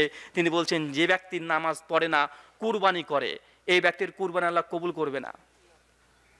7 ভাগা না 1 ভাগা, ও বিতর্ক অনেক পরে। আপনি নামাজ পড়েন না, গোটা কুরবানি দিয়েছেন, একদম উট একখানা 100টা দিয়েছেন। শেখ সালেহ আল উসাইমিন রাহিমাহুল্লাহ এই হাদিস নিয়ে এসে বলছে, কারণ আল্লাহ নবী বলেছে যে ব্যক্তি সালাত আদায় করে না, কিয়ামতের মাঠে বান্দার প্রথম হিসাব নেবে সালাতের নামাজের। যার নামাজ নাই তার সব আমল বাতিল করে দিবে। কেন? সালাত এমন একটি ইবাদত, অন্য ইবাদত কবুল হওয়া না হওয়া এটা নির্ভর করছে। কথা বুঝতে পারছেন?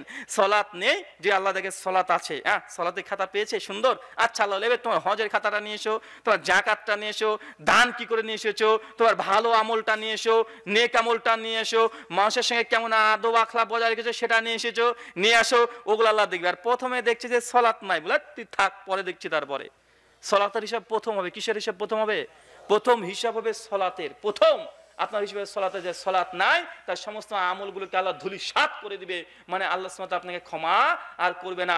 সালাত পরিত্যাগকারীর কথা পৃথিবীতে তার ফতোয়া আল্লাহ নবী বলেছে কাফের, আখিরাতে তার হবে ফেরাউনের উম্মত, আর তারপরে তাকে জাহান্নামে একদম অবধারিত থাকতে হবে। দুনিয়ার যাবতীয় আমল আল্লাহ সুবহানাহু ওয়া তাআলা একদম শেষ করে দিবে, বিনষ্ট করে দিবে। সালাত পরিত্যাগকারীর বিধান একবার চিন্তা করেছেন? আমরা তো হুচুকে বাঙালি, আমরা হচ্ছে ধর্মভীরু। কি ভীরু বলেন তো ভাই? ধর্মভীরু, আমরা আল্লাহ ভীরু না। ধর্মভীরু হওয়া আর আল্লাহ ভীরু হওয়ার মধ্যে পার্থক্য আছে। ধর্মভীরু হওয়া আর আল্লাহ ভীরু হওয়া পার্থক্য আছে। ধর্মভীরুর উদাহরণ দিয়ে বুঝতে পারেন। ধর্মভীরু মানে কি? ভারত এখন হিজাব নিয়ে কি বলেছে, হিজাব পড়তে দেবে কে দেবে না, আপনার রক্ত গরম হয়ে গেছে, আমাদের হিজাব পড়তে দেবে না, ও একদম মাতব্বরি করছে, অথচ ওর মেয়েটাই হিজাব পড়ে না। এই যে ধর্মভীরু মানে অমুসলিমরা আমাদের বিরুদ্ধে কথা বলবে, সহ্য করবে না। ধর্মের বিরুদ্ধে কথা বলবে, সহ্য করবে না। বাবরি মসজিদ নিয়ে নিয়েছে, সহ্য হচ্ছে না। ভোলাতে আহলাদ যে মসজিদকে আগুন দিয়ে জ্বালে পুড়ে ছেড়ে ছাড়খাড় করে দেয়, মুসলমানই করছে। এটা কিসের পরিচয় বলেন তো? ধর্মভীরু মানে ধর্মের বিরুদ্ধে কেউ কথা বললে নারায়ে তাকবীর আল্লাহু আকবার বলে 100 খান দোকানকে জ্বালে পুড়ে ছাড়খাড় করে দিতে পারে। কিন্তু ওকে যদি বলা হয় ভাই 5 ওয়াক্ত নামাজ পড়, তোর মেয়েকে তুই বুরখা পরাস, তোর মেয়েকে তুই এই হিজাব পরাস, ও কিন্তু পড়ায় না। আছে না নাই? মুসলমানদের ওই ঘটনাটাকে শিক্ষা নেওয়া উচিত ছিল। মেয়েটা এইভাবে হিজাবের জন্য পর্দা করেছে, আপনাকেও এই অঙ্গীকার করতে হতো আজ থেকে আমিও আমার মেয়েকে, আমার স্ত্রীকে, আমার প্রতিবেশীকে আমরা হিজাব পরাবো, বুরখা পরাবো, এটা শিক্ষা নেওয়া উচিত ছিল। নচেত রক্ত টকবক করে ফুটছে। আমাদের নিজেদের আত্মসমালোচনা করার দরকার আছে না নাই? আমাদের সমালোচনা করার দরকার, সমালোচনা করার আমরা হকদার। মনে রাখবেন যে জাতি তার আদর্শের সঙ্গে অন্য আদর্শের সঙ্গে মোকাবেলা করে, এই আদর্শের সঙ্গে মোকাবেলা করলে এই জাতিকে একদম পায়ের সঙ্গে লিপটিয়ে পিষে ছাড়খাড় করে দিবে। আমি আর একটা কথা বলে, আমাদের ইন্ডিয়ার ভারতবর্ষে একটা ধর্ম আছে যার নাম শিখ ধর্ম। কি ধর্ম? শিখদেরকে দেখেছেন? শিখদেরকে দেখবেন পাগড়ি পরে, একদম খুব জব্বর করে পাগড়ি পরে, হাতে একটা জব্বর করে একটা বালা পরে, মুখে একদম মুখ ভর্তি দাড়ি, পাঞ্জে পায়জামা তারাও পরে। আছে না নাই? আছে। ভারতবর্ষে এইসব শিখরা তারা আর্মির চাকরি করে এই বেশেই, এই পোশাকেই, মুখে মুখ ভর্তি দাঁড়িয়ে আছে, মাথায় পাগড়ি আছে, এই পোশাকেই, স্কুলে চাকরি করে এই পোশাকেই, সরকারের যে কোনো দপ্তরে কাজ করে এই পোশাকে। এমনকি আমাদের বিগত এর আগের প্রধানমন্ত্রী যেটা ছিল তার নাম মনমোহন সিং, তারও দেখবেন মুখ ভরা দাড়িও আছে, মাথাতে পাগড়িও আছে। যদিও আমাদের মোদিজির দাড়িটা আছে, পাঞ্জাবি পায়জামা পরে। কথা বুঝতে পারছেন? দেখবেন আগেকার প্রধানমন্ত্রী। কিন্তু শিখরা তাদের দাড়ি থাকার পরেও তাদের কোনো চাকরিতে বাধা দেয় না। কেন বলেন তো? কেন? আমাদের ভারতবর্ষে শিখরা দাড়ি রাখে, কিচ্ছু বলে না। তারা যদি পাঞ্জাবি পরে কোনো কিছু বলে না, যে কোনো সেক্টরে কাজ করতে পারে। সে ডাক্তার হোক, ইঞ্জিনিয়ারিং হোক, সে ভারতবর্ষে কোনো সরকারের পদে হোক, স্কুলে হোক, যে কোনো জায়গায়। কেন জানেন? কারণ শিখরা তাদের আদর্শের সঙ্গে আপোষ করেনি। শিখরা কি করেনি? আপোষ করেনি। তাদের 7 বছরের সন্তানের বয়স যখন 7 বছর হয়, তখনই ফেসবুকে একদম দেখবেন পোস্টার দিয়ে দিয়েছে, আজকে আমার ছেলেকে পাগড়ি পরালাম, পাগড়ি পরে ছবি তোলাচ্ছে। মানে ওটাকে তারা শিয়ার মনে করে, বৈশিষ্ট্য। শিখ হতে হলে তাকে পাগড়ি পরতে হবে। তারা মনে করে যে এটা যে মাথায় না থাকে তাদের মান সম্মান সব ধূলিসাৎ হয়ে গেল। কথা কি বুঝতে পারছেন? যখনই খোঁচা খোঁচা দাড়ি উঠতে শুরু করছে, দাড়িতে তারা একটা কাঁচির খোঁচা দিবে না, সবসময় পকেটদের দাড়িকে সবসময় তারা যত্ন নিতে থাকছে। কেন? তার দাড়ির সঙ্গে তারা তাদের আদর্শের সঙ্গে, তাদের ড্রেসের সঙ্গে, পোশাকের সঙ্গে কোনো আদর্শ নাই। যদি তাকে বলা হয় তোমার দাড়ি রেখেছো, তোমার চাকরি দেব না, বলে তো চাকরিকে লাথি মারলাম, তো চাকরি করবো না, আমার আদর্শের সঙ্গে আমি আপোষ করতে রাজি না। মুসলমানের বাচ্চা কালকে বলেন তোকে ঢাকাতে চাকরি দেওয়া হবে, যা। ও তখন আগে চিন্তা করে, মুখে দাঁড়িয়ে আছে, কি করব, কি করব, কেটে যাব, জানি তো দাঁড়িয়ে থাকলে চাকরি দিবে না, যা একটু কেটে যায়, একটু কেটে দিয়েছে। অনেক কাছে চেঁচে দিয়েছে। আবার যে যদি বলে আচ্ছা চাকরি তো পাবেন, কিন্তু আপনাকে দাঁড়িয়ে রাখলে চলবে না, ও তখন ভাবছে দাঁড়িয়ে রাখলে চাকরি চলবে না, 80-90 টাকা বেতন, দাঁড়িয়ে চেঁচে দিয়েছে। আছে না নাই? মুসলমান বাচ্চা তার আদর্শের সঙ্গে যেহেতু আপোষ করেছে, তার জন্য যখনই আপনি বলবেন, আপনি অফিসারকে লিখছেন যে আমি পুলিশের চাকরি করতে চাই, দাড়ি রেখে, দাড়ি রাখতে চাই, এই কথা যখনই বলবে, তখন বলবে তুমি আবার কেমন মুসলমান? ওখানে তো আব্দুর রহমান আছে, সেলিমি সাহেব আছে, ওরা তো মুসলমান, ওরাও তো নামাজ পড়ে, ওরা তো দাড়ি রাখে না, তুমি রাখো কেন? তোমাকে অনুমোদন দিলাম না। কথা বুঝতে পারলেন? কেন? যখন আমরা এই কথা বলে পারমিশন নিতে চাই সরকারের কাছ থেকে, তখন আরো 10 জন মুসল্লিকে দেখাবে, ওই তো দেখছেন অফিসার, ও তো মুসলিম, ও তো 5 ওয়াক্ত নামাজ পড়ে, ও তো দাড়ি রাখেনি, তোমাকে রাখতে হবে কেন? তোমাকে রাখতে হবে না। বা আছে না নাই? কথা বলেন। আছে। কারণ মুসলমানরা আমরা আমাদের আদর্শের সঙ্গে আপোষ করেছি। একজন শিখ তার ভুল করে যদি পাগড়িতে এই হাত দেন, হাতটাকে মেরে ভেঙে পকেটে পুরে দিবে আপনার। ও অপমান সহ্য করবে না। ও যদি পাগড়ির যদি অপমান করে সহ্য করবে না। মুসলমানের বাচ্চা দাড়ি ধরে টানে, মুসলমানের রক্ত গরম হয় না। আছে না নাই? আছে। এটা হচ্ছে কি বলেন তো, আদর্শের সঙ্গে মোকাবেলা করা। আপনি নিজেই তো আপনি হিজাব পড়েন না, আপনার মা পড়ে না, বোন পড়ে না, প্রতিবেশী পড়ে না, কি একটা কি করেছে আপনার রক্ত গরম হচ্ছে, আপনাকে শিক্ষা নেওয়া উচিত ছিল আজ থেকে আমার মেয়েকে আমি হিজাব পরিয়েই স্কুলে পাঠাবো, আর বউটাকে হিজাব পরিয়েই বাড়ির বাইরে বের করব, এরকম প্রতিজ্ঞা নেওয়ার দরকার ছিল। কথা কি আমার বুঝতে পারলেন? আল্লাহ তুমি মুসলিম উম্মাকে সুমতি দান করো। চলো পড়ি আল্লাহুম্মা আমিন। সলাত মানে দোয়া, সলাত মানে ক্ষমা, সলাত মানে রহমত। সলাত ত্যাগ করলে তাকে কাফের বলছেন নবী, সলাত পরিত্যাগ করলে অন্য ইবাদত কবুল হবে না। সলাত এমন একটি ব্যতিক্রম ধর্মী ইবাদত যে ইবাদতের জন্য আল্লাহ সুবহানাহু ওয়া তাআলা যে কোনো ফরজ বিধানকে আল্লাহ লঙ্ঘন করে দিয়েছে। সলাত একটা ব্যতিক্রম ধর্মী ইবাদত। কি ধর্মী ইবাদত বলেন তো ভাই? ব্যতিক্রম ধর্মী ইবাদত। সলাত মানুষের সমস্যাও বুঝে না। আপনি রোজা আছেন, আপনার বউ এখন প্রেগনেন্ট, 26টা রোজা করেছে, 4টে করতে পারছেন, কেন? প্রেগনেন্ট। পবিত্র কোরআন বাকারা 183 নম্বর আয়াত। আপনার বউকে রোজা রাখার দরকার নেই, অন্য সময় রাখবে অথবা ফিদিয়া দিয়ে দিবে। কথা বুঝতে পারলেন? সলাত এমন একটি ইবাদত যে এই ইবাদতের কারণে আপনার কোনো টাইম সময় কিছু দেখে না। যখনই সলাতের ওয়াক্ত তখন আদায় করতে হবে, যখনই সলাতের ওয়াক্ত তখন আদায় করতে হবে। আপনি জাহাজে আছেন না ডুবরিতে আছেন কাজ করেন, না আপনি ট্রেনে আছেন না বাসে আছেন না মাঠে আছেন, এটা দেখে না। ওয়াক্ত এসেছে, নামাজ পড়তে হবে। এটা ব্যতিক্রম ধর্মী ইবাদত, একদম ব্যতিক্রম ধর্মী ইবাদত। তাই আপনাকে আমাকে 24 ঘন্টার মধ্যে আল্লাহ 5 বার সালাত দিয়েছে, নামাজ দিয়েছে। এই নামাজবিহীন কোন মানুষ নিজেকে মুসলিম দাবি করতে পারে না। মহান সত্তা আল্লাহর সঙ্গে চেয়ে দোয়া এ প্রার্থনা, আল্লাহ আমরা যে কথাগুলো বললাম প্রথমে আমাকে, তারপর আপনাদের প্রত্যেককে আমল করার তৌফিক দান করো। সকলে পড়ি আল্লাহুম্মা আমিন। কিছু প্রশ্ন উত্তর আছে, প্রশ্ন কি চালাবো না চলে যাব? আচ্ছা, আপনারা অনেকে ওঠাউঠি করছেন, যদি ওঠাউঠি করেন তাহলে কিন্তু আমার আলোচনা 12টা পার হয়ে গেছে, টাইমও শেষ। 14 তারিখে আপনারা প্রোগ্রাম নিয়েছেন, এখন কয় তারিখ? 15 তারিখ। তা আমরা চলে গেল, কোনো সমস্যা? এখানে বসবেন, আমরা যৎসামান্য কিছু প্রশ্নের উত্তর দিয়ে ইনশাআল্লাহ সুন্নাতি দোয়ার মাধ্যমেই বিদায় নেব। জি পড়েন ভাই প্রশ্ন। আসসালামু আলাইকুম ওয়া রাহমাতুল্লাহ। প্রশ্ন, মুফতি রেজাউল করিম আবরার মুজাফফর বিন মহসিনকে খারেজি বলেছেন, এই বিষয়ে আপনি কি মন্তব্য দিবেন? ওয়ালাইকুম আসসালাম ওয়া রাহমাতুল্লাহি ওয়া বারাকাতুহু। ভাই প্রশ্ন করেছেন রেজাউল করিম আবরার সাহেব তিনি মুজাফফর বিন মহসিন হাফেজাহুল্লাহকে খারেজি বলেছেন, এ বিষয়ে আমার মতামত কি? আমার কথা, খারেজি তো অনেক পরের কথা। কখন বলে ইহুদি খ্রিস্টানের দালাল, তো ইহুদি খ্রিস্টানের দালালে যদি হয় তাকে খারেজি বলা যাবে? কথা বুঝতে পারেননি? এখন হচ্ছে ইহুদি, ইহুদিদের এজেন্ট, তো ইহুদির যদি এজেন্টই হয়ে থাকে তাকে খারেজি লোক আবার দেওয়া যাবে? যাকে কাফের বলেছেন তাকে আবার বলছেন আর ইমান নাই, আর এবার তা কাফের বলেই তো দিয়েছিস আগে, ইমানের সঙ্গে সাথ কি? 2 নম্বর বিষয়, এই খারেজি এই কথাটা সবাই সবাইকেই বলে। কি বললাম? সবাই সবাইকেই বলে। শুধু হানাফি ভাইদের কথা যদি বিশ্লেষণ করে দেখি, হানাফি ভাইদের মধ্যে 5টা বড় বড় ভাগ আছে। তারপরে একটা দেওবন্দি, একটা বেরলবি, আছে না নাই? একটা ফুরফুরা। এই 3টে দলকে দেখেন, দেওবন্দিরা বেরলবিকে কাফের বলে, বেরলবিরা দেওবন্দিকে কাফের বলে। ফুরফুরারা দেওবন্দিকে বলছে এরা গোমরা হয়ে গেছে, আর ওরা একে বলছে পথভ্রষ্ট হয়ে গেছে। চরমনাইরা বলছে এনাদপুরি হচ্ছে গোমরা, এনাদপুরি বলছে চরমনাই গোমরা। তো সবাই সবাইকে গোমরা বলছে, মুসলিম পাওয়া তো মুশকিল, খারেজ অনেক দূরের কথা। সবাই তো সবাইকে কাফের বলে, ভাই বলে কি বলে না? সবাই সবাইকে কাফের বলছে, তো মুসলিমকে কেউই মুসলিম নাই। তো এই কথা মুখ আছে বলছে, রাগ হয়েছে বলে দিচ্ছে, খারেজি বলে দিল। এই সব কথা ঘুমে ঝুঁকে কথা বলার মতো, এগুলোকে গুরুত্ব দেওয়ার এমন কিছু যায় আসে না। মিডিয়া আছে, যা ইচ্ছা তাই বলছে, তাই এইগুলোকে নির্বাচন করে বা এগুলোকে নিয়ে বড় কিছু ভাবেন না। জি জাযাকাল্লাহ খাইর। আসসালামু আলাইকুম। সম্মানিত সাহেব, আমাকে স্কুলে পড়াশোনা করতে গিয়ে বাধ্য হয়ে অনেক সময় বিদাতি অনুষ্ঠান পালন করতে হয়।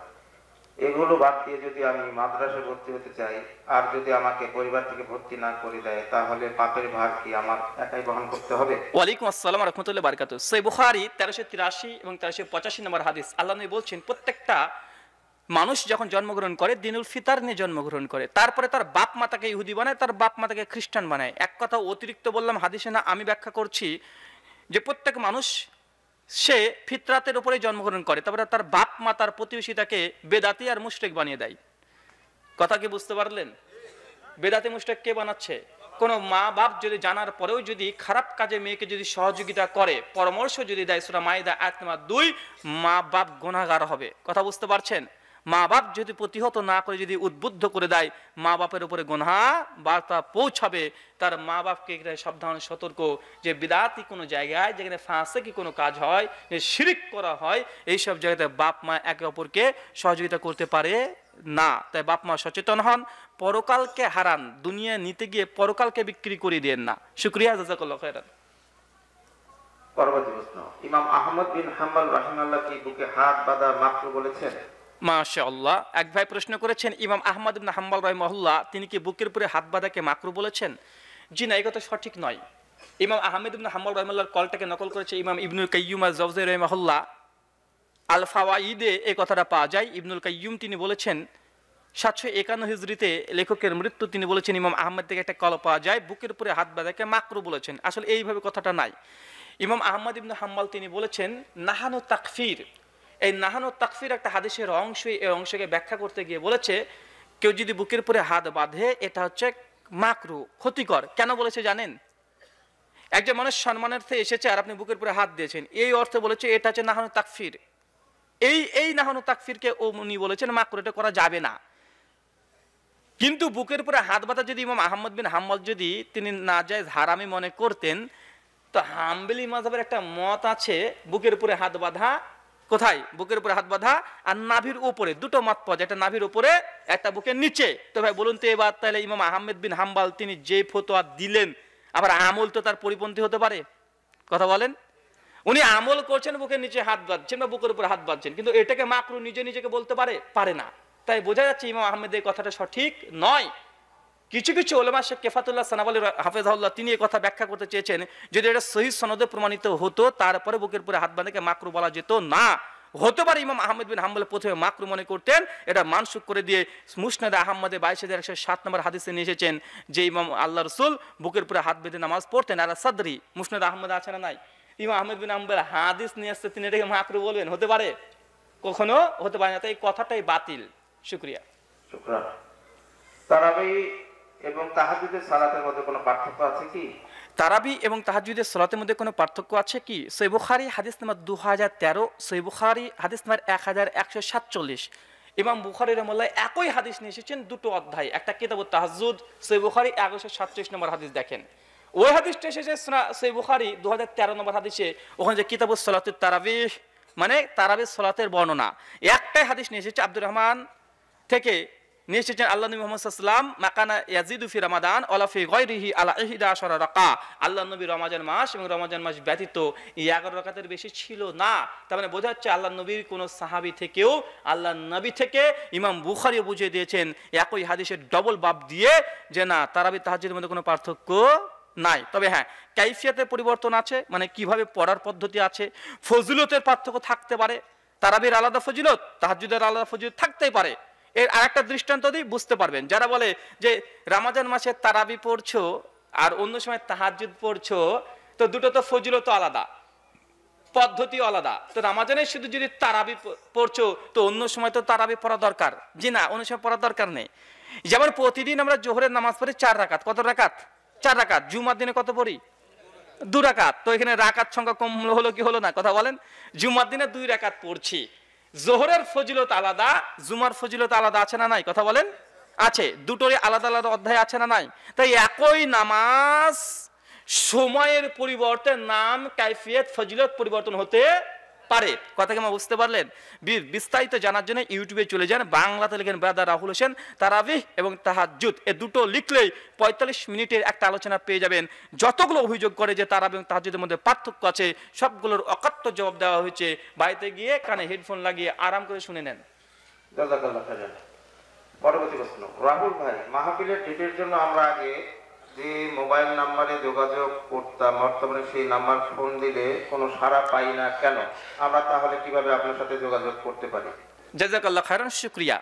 আসলে আগে আমার যিনি প্রোগ্রাম ধরতেন ঢাকা রায়হান রাজীব ভাই, উনি অনেক ব্যস্ততার কারণে তিনি আর মানে ফিল্ডে কাজ করতে পারছেন না। তার ট্রাস্টের অনেক ব্যস্ততা আছে, পারিবারিক ব্যস্ত আছে।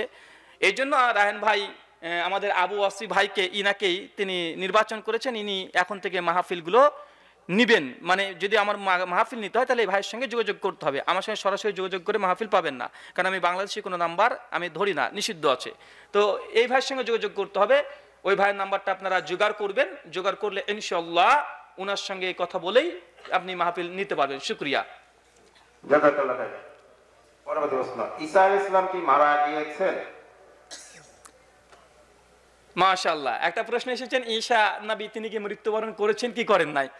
আসলে ঈসা আলাইহিস সালাম মৃত্যুবরণ করেছেন এটা ফিরকায়ে কাদিয়ানীদের দাবি। কাদের দাবি?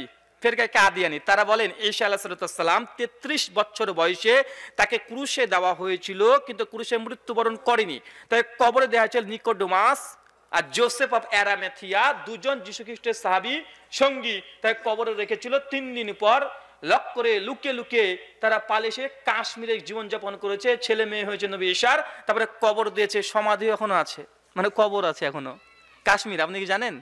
মানে দাবি করে যে ঈসা আলাইহিস সালাম এখানে এসেছিলেন এবং এখানে ঈসা সালামের কবর তারা দেখায়। এই ঘটনা সম্পূর্ণ মিথ্যা।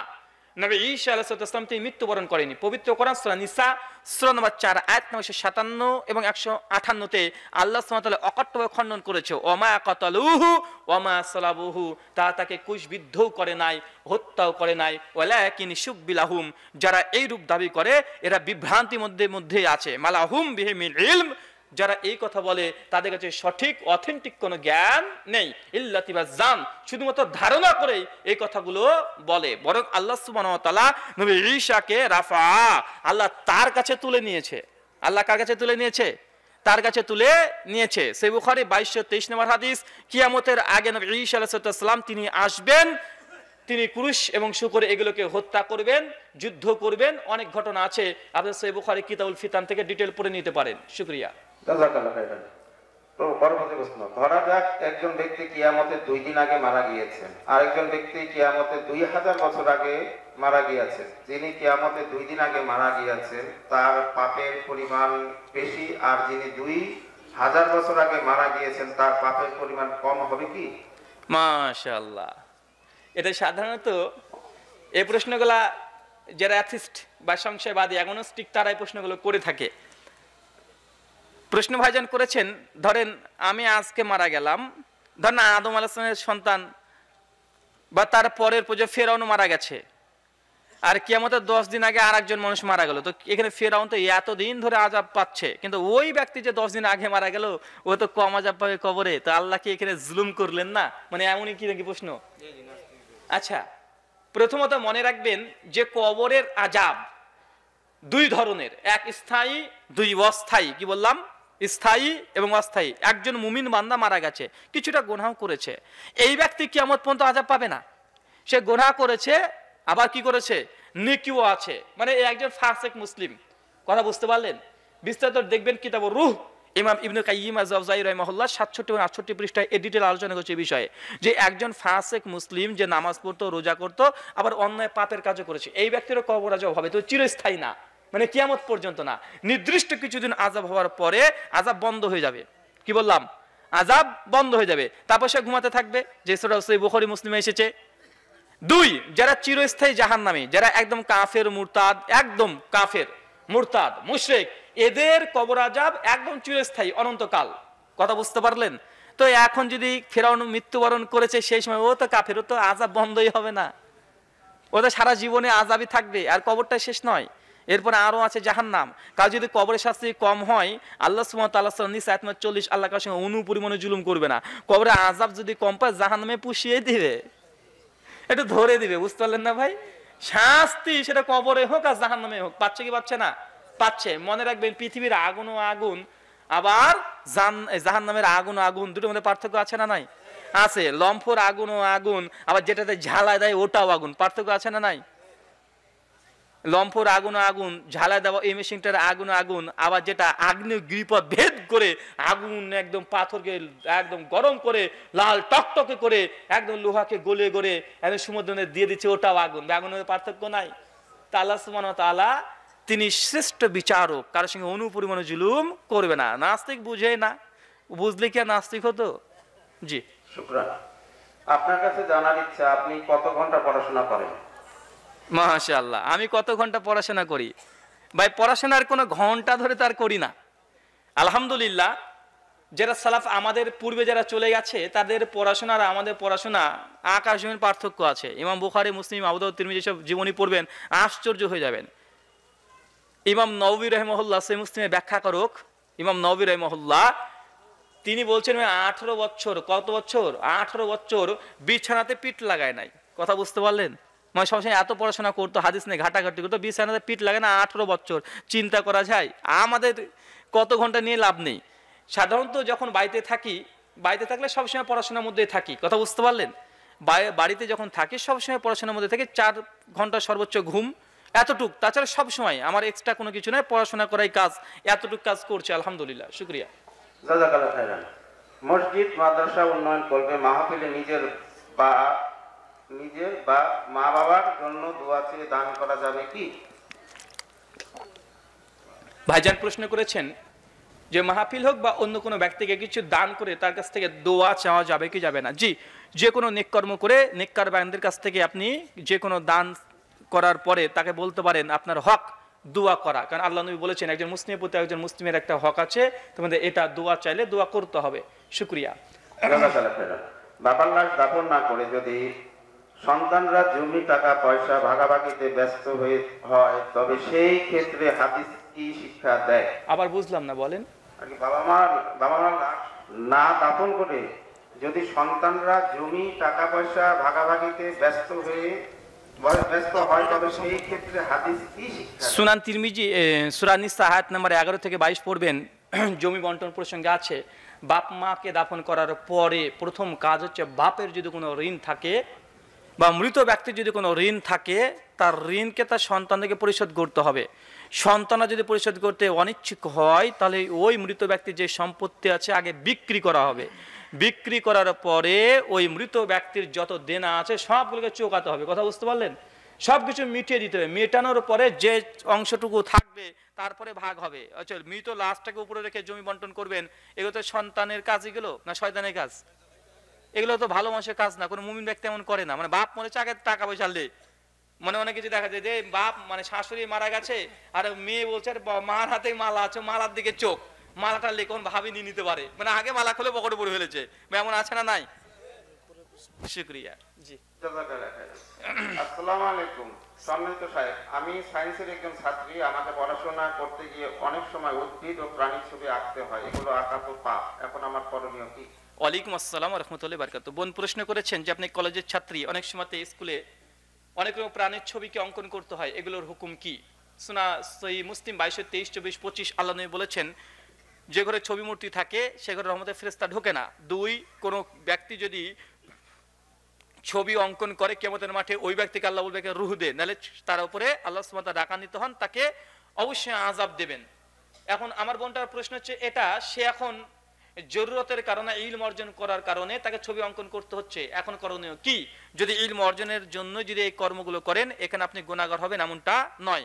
জ্ঞান অর্জনের জন্য এগুলো করতে পারেন, তবে ছবি অঙ্কন করে সেটাকে একদম দেওয়ালে রেখে দেওয়া, কোনো জায়গাতে আপনি যে ছবি আঁকতে পারেন এগুলো মানুষকে দেখিয়ে অর্থ উপার্জন করা, এগুলো হারাম। শুকরিয়া। এগুলোকে জায়েজ, কিন্তু যদি ভিডিওর মাধ্যমে কোনো নেকেট খারাপ কোনো ছবি চলে আসে, এখন বোধহয় সমস্ত উলামারা একমত পোষণ করছেন যে না, যদি এটা আপনি বন্ধ করতে পারেন, ইচ্ছাকৃত যদি বেহায়াপনার মধ্যে উম্মাকে যদি ছেড়ে না দেন তাহলে অবশ্যই আপনার গুনাহ হবে না। কিন্তু দেখা যাচ্ছে না, মনিটাইজেশন অফ করে দিলেই এই অ্যাডগুলো সব বন্ধ হয়ে যাবে। এখন আপনার জন্য করণীয় মনিটাইজেশন অফ করা। কথা কি বুঝতে পারলেন? কিন্তু জানা বোঝার পরেও যদি আমরা এটা করি যে নেকেট সিন আসছে, কিন্তু আপনার দ্বারা বন্ধ করা সম্ভব, কিন্তু করছেন না অর্থের জন্য, এই উপার্জনটাকে অধিকাংশ জমহুর উলামারা বলছে এটা বৈধ নয়।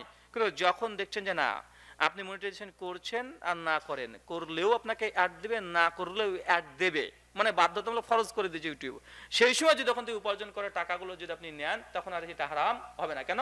কারণ এটা আপনাকে দিবে, বাধ্য করে দিয়েছে ইউটিউব। শুকরিয়া। শেষ প্রশ্ন, যুবকদের বিয়ে নিয়ে কিছু বলবেন? মাশাআল্লাহ, যুবকদের বিয়ে নিয়ে কিছু বলেন, সবই তো যুবকই বসে আছেন। আচ্ছা, কারা কারা বিয়ে করতে চান? আব্বা আম্মা দেন, একটু হাত তোলেন তো ভাই। মাশাআল্লাহ ভাই, ক্যামেরাম্যান ক্যামেরা কি? মাশাআল্লাহ, কারা কারা আছেন ভাই একটু হাত তোলেন। 14ই ফেব্রুয়ারি আজকে বিয়ে দিয়ে যাব। মাশাআল্লাহ, কতজন আছেন দেখেছেন? আচ্ছা শোনেন ভাই, যারা বিয়ে করতে চান আব্বা মা দেয় না, শুধু বলে ছেলে আমার ছোট আছে, এক কাজ করবেন, কালকে সকালবেলা যাবেন, আপনার আব্বার যে জুতো আছে জুতোটা ঢোকাবেন পায়ে, পায়ে ঢুকলে আব্বা দেখো তোমার জুতো আমার পায়ে হয়, দিয়ে আব্বার জুতো পরে বলে দেখো আব্বা তোমার জুতো আমার পায়ে হয়, বারবার বলবেন। আব্বার জামাটাকে নিয়ে গায়ে ঢুকাবেন, দিয়ে বলে আব্বা তোমার জামাটা আমার গায়ে হয়। আর বাবা মাদেরকে বলি, যখন ছেলে বাপের জুতা ছেলে পায়ে যখন হয়ে যায়, তখন বাপের বোঝা উচিত ছেলে আমার বড় হয়ে গেছে, ও এখন বাপ হতে পারে, তার ছেলে তখন বিয়ে দিয়ে দেওয়া উচিত। আর মেয়েদের বলি, তোমরা যারা বিয়ে করতে চাও কিন্তু মা বিয়ে দেয় না, বলে মেয়ে আমার ছোট পাগলি, বিয়ে করলে সংসার করতে পারবে না, এক কাজ করবা, তোমার মায়ের যে ব্লাউজ আছে শাড়ি আছে মাঝ মধ্যে নিয়ে পরে মাকে মা দেখো তোমার ব্লাউজটা আমার গায়ে হয়, তোমার শাড়ি তো আমার গায়ে হয়, একটু দেখাবা বারবার, তাহলে মা বুঝতে পারবে যে না মেয়ে আমার আর ছোট নাই, কতদিন বলবে ছোট। যাই হোক, মা এবং বাবাদের উদ্দেশ্যে বলি একটা গুরুত্বপূর্ণ কথা, আপনার ছেলে মেয়ে যদি বিবাহের জরুরত হয়ে যায়, বিবাহ দিতে আপনি বাধ্য, যদি আপনার গাফলতের কারণে যে বিয়ে না দেয়, ছেলে মেয়ে যদি জেনা ব্যভিচারের পথ বেছে নেয়, তাহলে বাপ মাও গুনাহগার হবে। কথা বুঝতে পারলেন? দায়িত্বহীনতার কারণে বাপ মাও গুনাহগার হবে। আর যারা বলছেন ছেলে আমার ইনকাম করে না, কি খাওয়াবে বউকে, সূরা নিসা আয়াত সূরা নূর আয়াত নম্বর 32 আল্লাহ বলেছেন, যারা জেনা ব্যভিচার থেকে রক্ষা পাওয়ার উদ্দেশ্যে বিয়ে শাদী করবে, আল্লাহ সুবহানাহু ওয়া তাআলা তাদেরকে কোন দিক থেকে যে রিজিক বৃদ্ধি করে দিবে ওর বাপ মাও বুঝতে পারবে না। কথা বুঝতে পারলেন? তাই যদি জেনা ব্যভিচারের পথকে রুদ্ধ করার জন্য বিয়ে করেন, আল্লাহ সুবহানাহু ওয়া তাআলা নিঃসন্দেহে